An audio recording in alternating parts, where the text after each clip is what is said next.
how to sew granny squares together. Now we have piles and piles of them. The biggest one I put together was 6 rows, 12 and 12. And sewing it together was a pain. Use some nice bright red to sew it together so you can see. And we are going to sew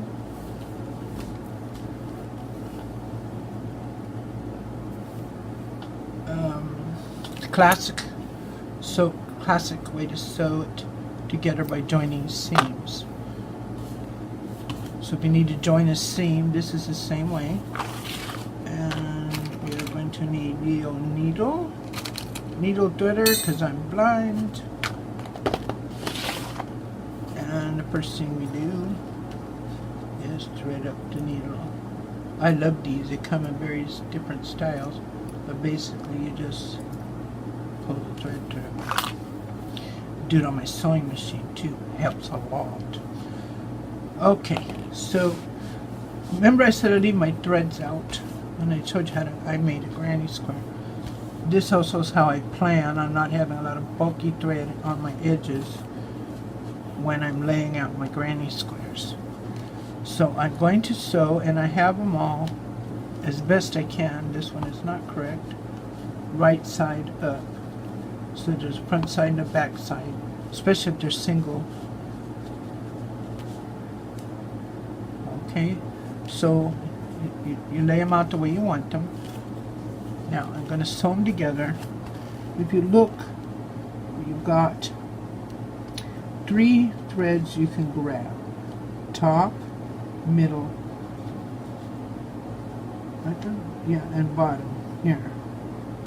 And you want to grab this middle thread and hook them together. So that's what we're going to do. We're going to grab the middle threads and we're going to sew down. So we're going to lay the first 2 together. We're going to start at the chain 1. So put my finger in there, and I'm going to grab the chain 1 and the chain 1, and I'm going to stitch it together. I'm going to put in a classic sewing knot. And this is in Sewing 101.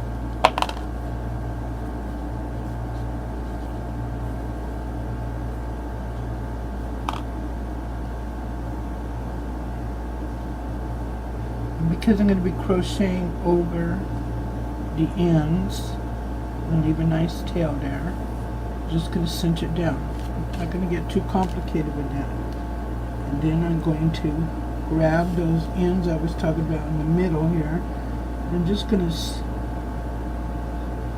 match them up all the way down.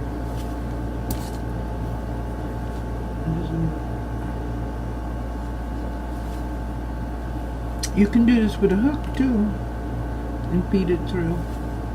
It's more painstaking, but you just match them up. And when you do a seam and you close up the side of your tunic or your dress, skirts, whatever you're making, you do it the same way. You just grab the tall thread in the center. And they have other stitches.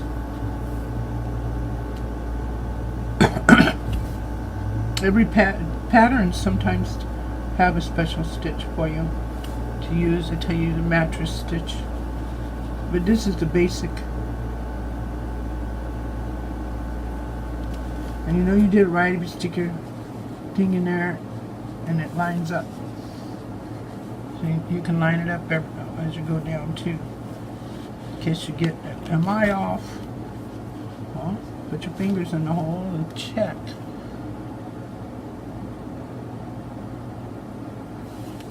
And you should wind up your needle going through the chain, see, and the chain. It's called matching them up. And we're going to come down to these 2, fold them over. We're not detaching, and we're going to pick up the chain and the chain.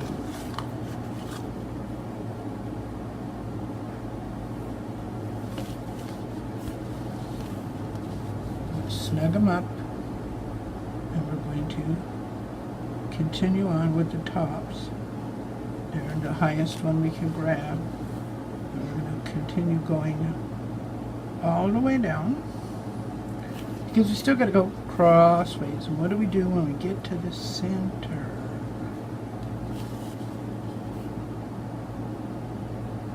Wow, this is so thrilling.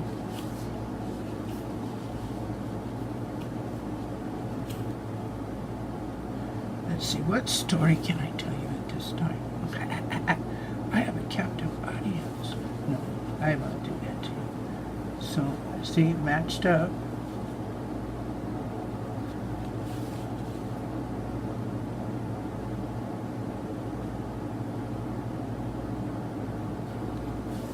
When you get to the end, if you have to stop and make a knot and get another one and keep going because you have a very long blanket, do so.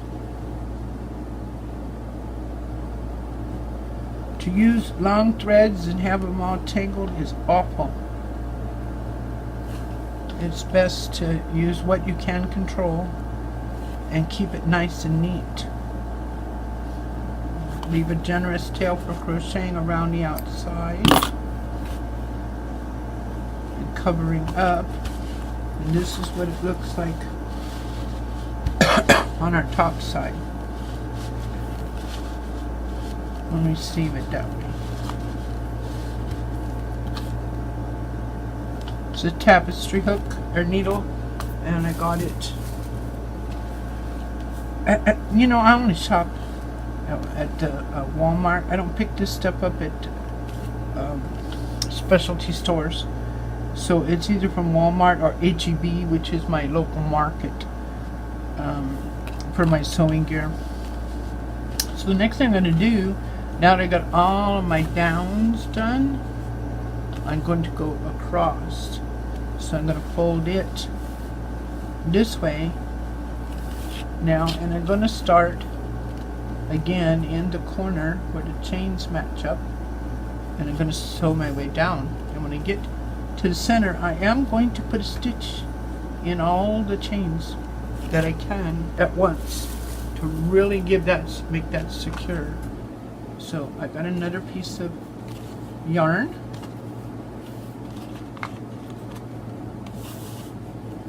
and you know what, to keep from running out, you really should have it twice, sometimes 3 times. It depends on what you're doing.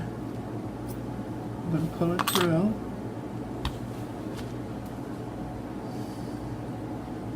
Match those up.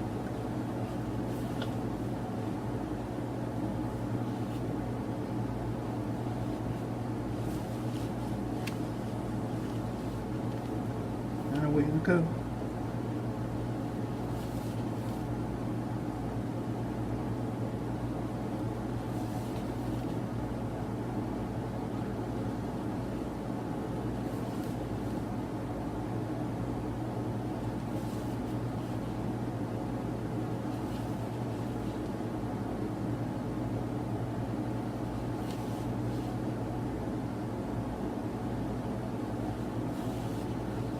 In the next video, I'll be showing attach as you go, and in the last video, I will be showing how to chain the squares together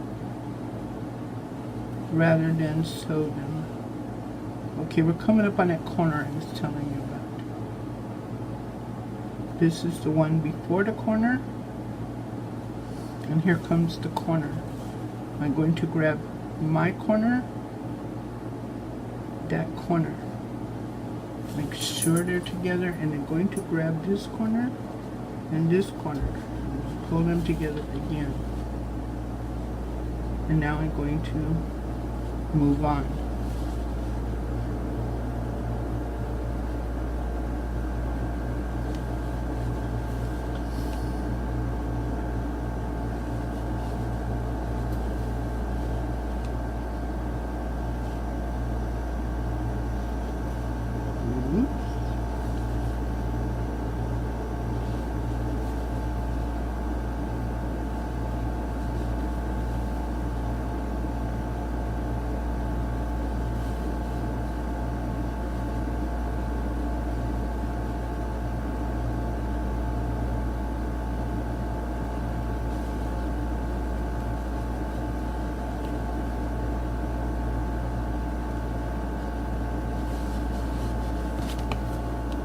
sometimes it gets all roundy round.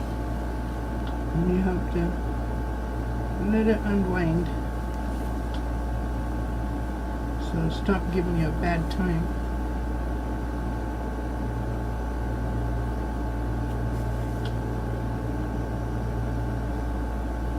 Especially if you're going down a long blanket.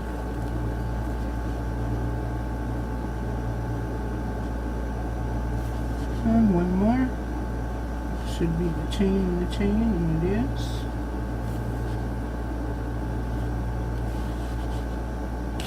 And then we're going to give us a tailed crochet here.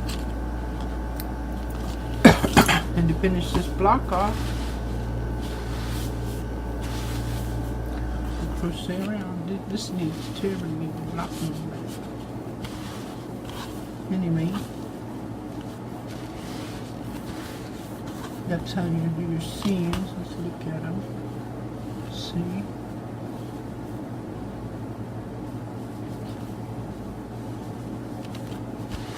And the back side. Like that. And yarn stretches.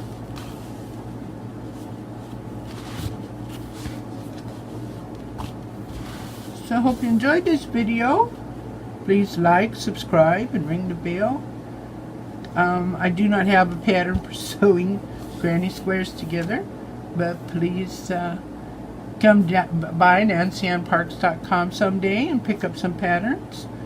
I have a Patreon set up for those of you who enjoy supporting the arts.